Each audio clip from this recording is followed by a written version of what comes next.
Isang dyan yata ito eh. Bakit puro pilay? Pilay din yung babae sa lahat. Oo. Tao guys, oh. Ito sa kabila, ang dami kanina tao. Tingnan natin, naliligaw na tayo eh. Kaya naman, zombie yata nung napuntahan natin.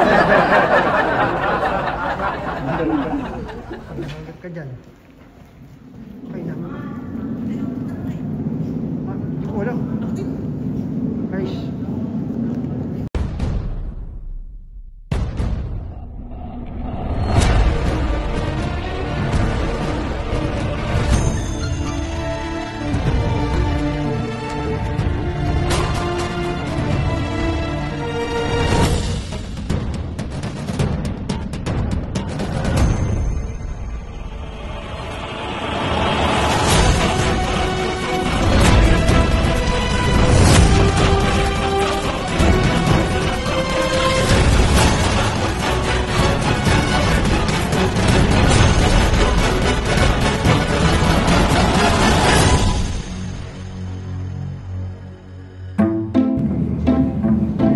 Alam guys, saan kami napadpad?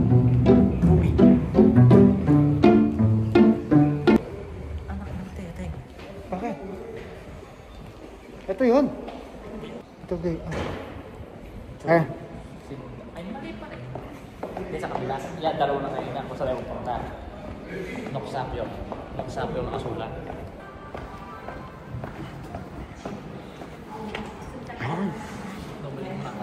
Tama pala kanina yung way natin. Sabi mo, hindi yan. Malayo mo. Mamaya no. Ha? Mamaya no. Kung magaling kang mag-picture, may picture sana ako. Sisihin mo na naman yung... Ang samang kumuha. Sisihin ko yung camera ko. Pitik.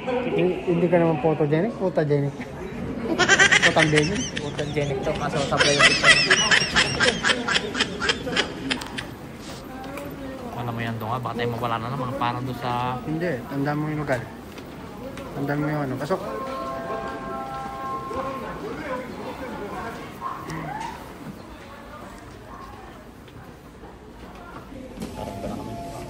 Ha? Ito. Yan.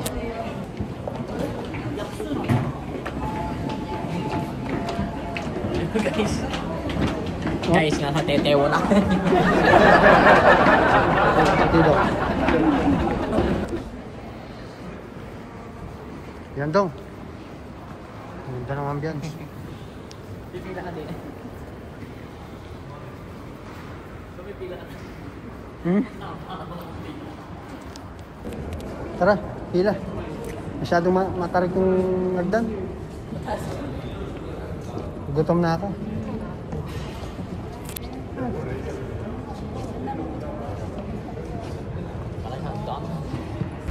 Yo, what's up mga kabulol?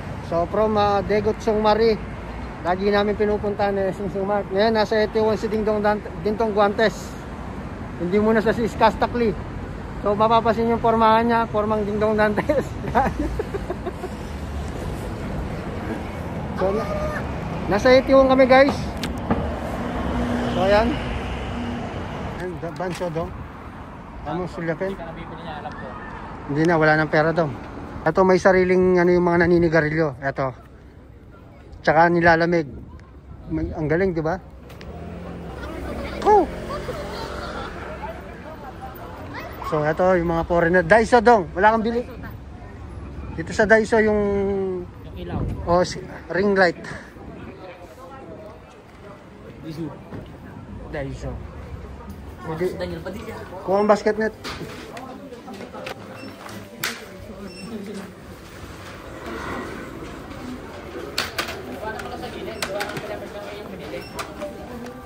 Pag may binili ka, huwag mo ilagay dito. Oh.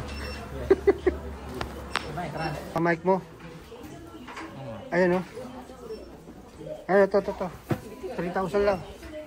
Baka pati pa ng battery ito. 3,000 na lang. Teka, may na. Yan ang charger ng papatong mo ng cellphone mo. Ito dong.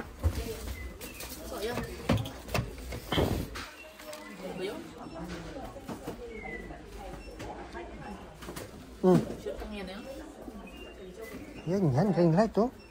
Ano yung sangari? LED light yan. Natutulog. Isa na lang ba? Nag-isa na lang? Hindi nga ba yun? So ayan guys, naglalakad na naman yung dalawang pogi.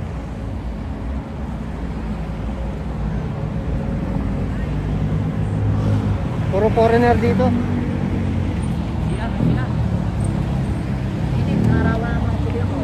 So ayan guys, gumala muna kami kasi nakaka-exhaust din yung ano. Kumbaga, kailangan din naman nating makakita ng mga magagandang ibang lugar. Kailangan natin na makawala dun sa lungga natin. Lagi na lang tayo dun sa Degot Sagore na yun. So niyaya ko si Kenneth dito dahil yung amo namin, ang laki ng kaltas ng tax sa amin. So para ipakita rin sa kanya at nang maramdaman niya kapag sobrang dami ng overtime namin, sobrang dami ng tukon namin, ang laki ng kinakaltas niya talaga, grabe. Tapos sinabi niya sa amin na this month lang daw idal man niya, idal daw ande, sabi niya Porque mani chalo ande. So ibig sabihin, kinakaltasan niya kami kasi sinabi niya next month daw hindi naman daw ganun kalaki na. Kaya eto, nagpasya kaming ano. Actually 3 lang yung nagtrabaho, yung isang Nepal din hindi siya pumasok. Yung mga 3 bago. Ang daming foreigner dito, guys. Ayan o, nasa Itiwang kami. Ito yung ano, way papuntang Philippine Embassy.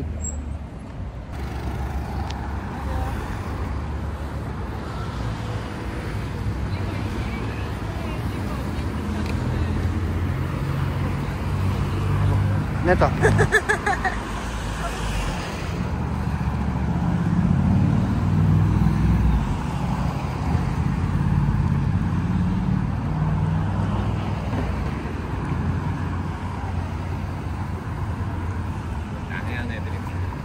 Ano ka nakarating dito? Kala na kanya Jeffrey dito.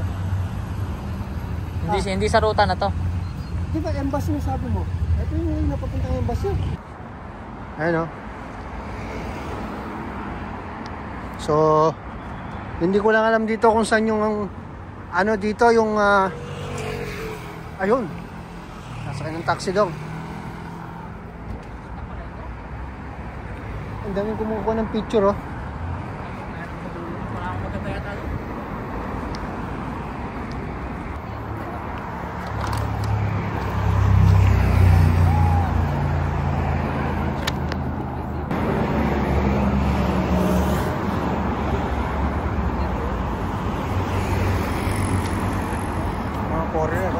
So pag pupunta pala kayo ng Itiwan guys, talagang magtiyaga lang kayo dahil puro pahon yung ano papunta dito.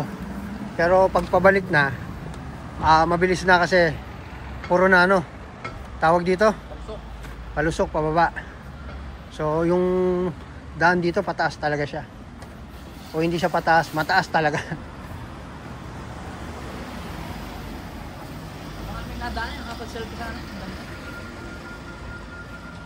Ayan guys, yung bandila ng Philippine Embassy. Nakikita nyo na ba guys? Ayan. So yan po yung building na yan, yung Philippine Embassy dito sa Itiwan. Sa mga hindi pa nakakalam guys. So pupunta kami. Malalaman nyo guys kung anong gagawin namin dito. Napakalaga, napaka-importante. Selfie lang. Yan nyo naman, vintage. Vintage? Oh, yan dito yan sa Korea. Ang mahal niyan. Naku po. So yan, mga sarado pa yung mga Philippine.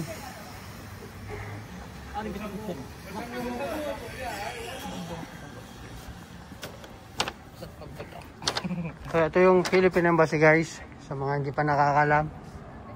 So sa Itiwan, pag taas nyo dun sa subway, akit kayo, ito guys. Sarado siya, close. Republic of the Philippines.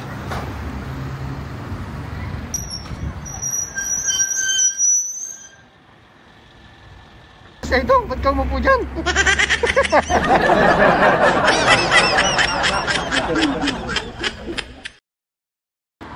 Dito sa Korean guys, magkakalapit yung mga embassy dito. Yung may flag na doon, Congo naman yung mga yon. Congo. Embassy ng Congo. Kung mapapasin nyo yung bandila, yun siya nakalugay. Yan. Ito naman, embassy rin to sa tapat na to. Hindi ko alam kung anong klaseng embassy siya. Embassy din yung anong to, yung yan ay makikita niyo may nakasulat diyan. Hindi ko lang alam kung anong bansa ito na embassy. Pero yung bandila, yung flag, So hindi ko alam kung anong klaseng ano yan. Embassy. Magkakatabi lang yung mga embahada dito. Pagod yung kasama ko. Pogi kasi. Embassy pala to ng Algeria. Yan po, ayan. Algeria. So yan ang ano nila, embahada nila. So yan guys. So mahaba-haba yung binyahe namin. So ito na lang ipapakita namin. Nandito na kami sa Gimpo International Airport. At ihahatid ko na si Clark. Away na ako, Pinas. Papadala ko na siya sa ICC. Nang magsama ko. Ang daming tao. Walang katapusang steps yung nilalakaran namin. Kaya naman napakalalim mo. Gino ko. Ay! Naku, mapatak pa cellphone ko dyan eh. Yari yung iPhone. Yung mga kaibigan, shout out nga pala sa inyo. Ang gwapugin ng Laurel na naroon sa ulya. Kaya tandok naman sa maray.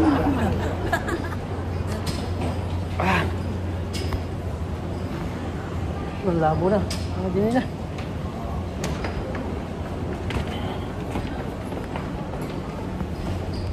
So yan guys, kakarating lang namin dito kung saan kami namamalengke. Mamalengke muna kami dito.